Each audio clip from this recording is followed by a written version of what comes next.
Fernando Diniz bem que tentou, orientou, gesticulou e se irritou.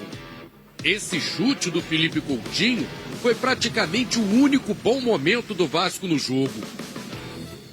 Elogios só se forem para o zagueiro Luiz Gustavo, que evitou um gol tirando uma bola quase em cima da linha. Não foi a estreia que o técnico esperava. Acho que a gente tem time para produzir muito mais e a gente vai trabalhar para isso. Mas a gente precisa resgatar a confiança, ter coragem para enfrentar esse momento. Se dedicar ao máximo. Eu não tenho queixa para falar da dedicação dos jogadores hoje, absolutamente. Os jogadores correram, tentaram, se dedicaram, marcaram alto o tempo todo praticamente, que é um time que joga bem aqui dentro da casa deles, tem o Lanús, um time forte. O duro golpe veio no segundo tempo. Aos 7 minutos, Carreira fez o gol da vitória do Lanús. Resultado que classificou o time argentino às oitavas de final. É claro que o torcedor está insatisfeito pelos últimos resultados, né? A gente só tem que pedir desculpa e a única solução que eu conheço é cada um botar a cara, assumir a responsabilidade e junto como equipe trabalhar triplicado para poder sair dessa situação. Hoje o resultado não era o que a gente queria, eu acho que a gente fez um bom jogo, a gente não merecia esse resultado, mas isso agora não importa, né? Falar isso, agora é trabalhar, mudar logo a chave, porque no final de semana a gente tem um jogo super importante do Campeonato Brasileiro, onde a gente tem que escalar a montanha e a gente só vai conseguir fazer isso todo mundo junto e focado. O Vasco completou 9 jogos sem vencer. A derrota deixou o time na terceira colocação do grupo e sem chance de ser o líder da chave. É claro que a gente veio com o objetivo da vitória. É muita mudança, um momento... A gente atravessa um momento delicado, a gente sabe disso, mas o grupo tem se fechado, tem se unido. Eu sei que muitas vezes não é o que o torcedor gostaria de ouvir, mas a gente está se dedicando, está trabalhando muito forte para a gente sair dessa situação. Acredito muito que com a chegada do professor Diniz agora e a comissão, eles vão conseguir agregar muita coisa para a gente. Hoje, dentro da partida, consigo ver algumas melhoras, mas eu acredito que ainda a gente está muito longe do nosso potencial, de tudo que a gente pode fazer. O Vasco enfrenta o Melgar na última rodada. Vencendo, vai à vice-liderança do grupo e disputa contra uma equipe eliminada da Libertadores uma vaga nas oitavas. A gente depende da gente. Se ganhamos em casa, onde a gente é muito forte, classificamos em segundo lugar, assim que estamos muito tranquilos.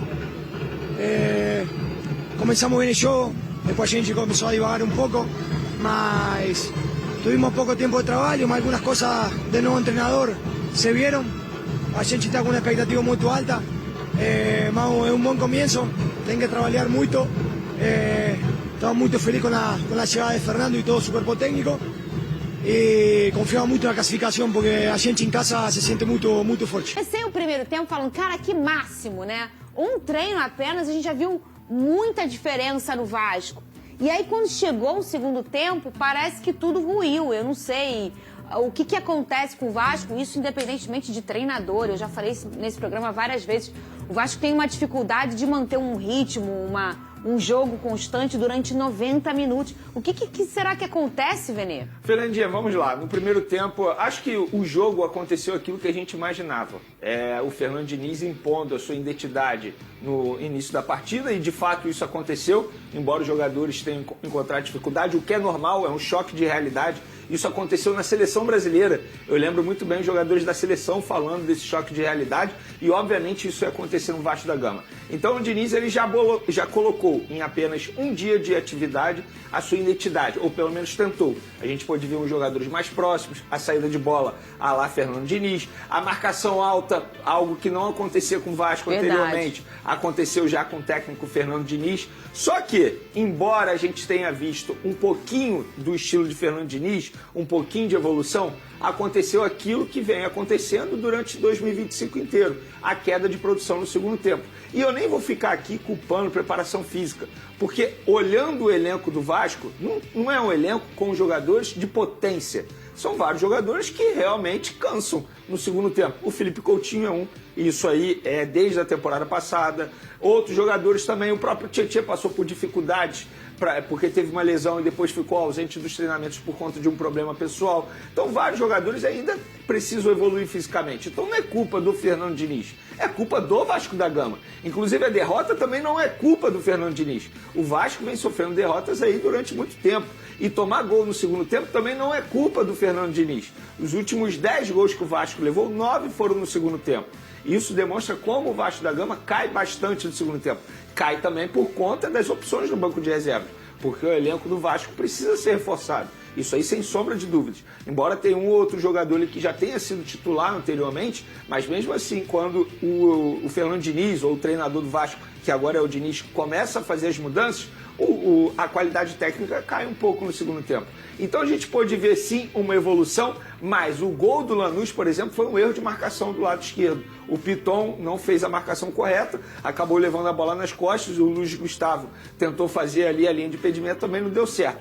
O que eu tenho de crítica a Fernando Diniz, mas eu também procurei saber por que ele fez isso, quando ele tira o melhor zagueiro da partida, que era o Luiz Gustavo, e recua o Hugo Moura. E por que a minha crítica? Porque o Hugo Moura já tinha cartão amarelo. E o outro zagueiro do Vasco também já tinha cartão amarelo. Então ficou com 2 zagueiros pendurados. E o Hugo Moura acabou levando o segundo cartão. E o Hugo não vem de uma sequência assim espetacular, né? Enfim, e acabou sendo até expulso o Hugo Moura, mas né? nesse jogo eu nem acho que o Hugo Moura estava mal, não. Não, eu também acho eu que até não. entenderia, mas a minha crítica é em relação ao cartão amarelo, porque ele ficou com 2 zagueiros pendurados. Tanto é que o Hugo Moura leva o segundo e acaba sendo expulso. Mas por que ele fez isso? E eu procurei saber para não criticar de uma maneira leviana. Porque ele tinha treinado isso no dia anterior. Então ele optou por fazer isso porque ele treinou no dia anterior. Para não inverter e fazer algo que ele não tinha treinado. E não seria, na visão do Diniz, obviamente, justo com os jogadores, né? Porque poderia pegar de surpresa os jogadores. Então ele optou por fazer aquilo que ele tinha treinado. E é um tipo É um tipo de mudança que a gente vê realmente no histórico do Fernando, né? Não é só no Vasco, ele sempre fazia isso no Fluminense também. A minha crítica é em relação à escolha do jogador pelo cartão amarelo. Entendeu? Não é você pegar um volante e recuar para a zaga. O André fazia isso no Fluminense, lembra? André fazia isso de uma maneira Mas eu acho que a gente magistral. ainda vai ver alguns erros como esse do Hugo Moura, até alguém se adaptar, ou o Hugo, ou quem vai ser essa peça que vai começar a virar um zagueiro para o Fernando Diniz colocar todo mundo para frente. Porque é o tempo de bola. Você ter uma posição ali em que você é um camisa 5 ou um cabeça de área é uma coisa. Você passar a ser um zagueiro é uma coisa completamente diferente. Então, talvez esses erros a gente ainda vai encontrar até a adaptação. Eu acho que o Hugo Moura tenha jogado mal na zaga, até porque o Hugo Moura já fez isso anteriormente. Meu único questionamento em relação a essa escolha do Diniz é justamente por conta do cartão amarelo. Porque, querendo ou não, o jogador, quando ele está pendurado, ele fica com certo receio em algumas jogadas.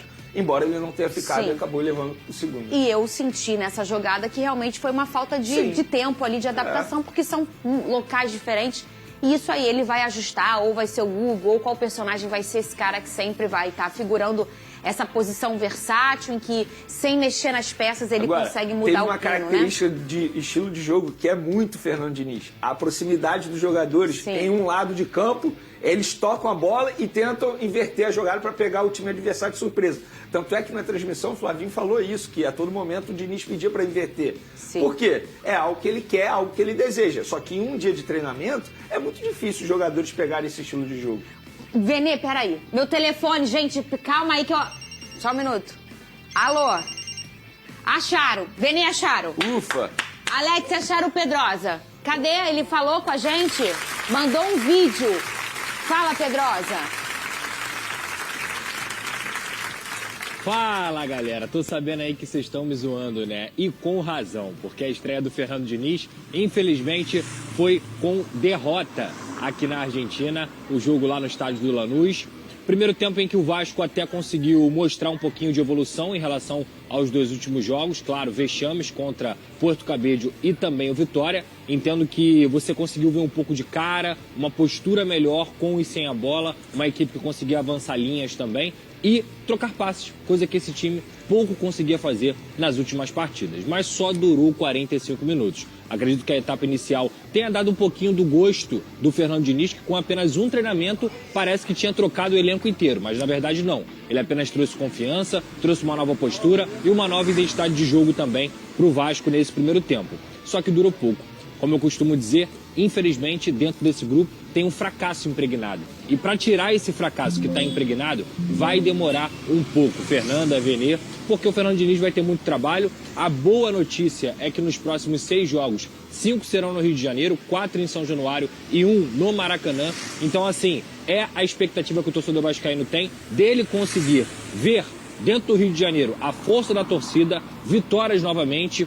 Já faz muito tempo que o torcedor não sabe o que é isso. E entrar nessa etapa aí do Super Mundial, tendo um mês de treinamento para o Fernando Diniz trabalhar e trabalhar muito bem essa equipe, porque é necessário. Mas a diretoria precisa entregar reforços, precisa fazer saídas também para mudar o perfil desse grupo e entregar suporte para o Fernando Diniz. Milagre ele não vai fazer. Tamo junto, pessoal. Daqui a pouco eu tô aí no Rio e amanhã a gente tá junto no SBT Esporte Rio. Beijo!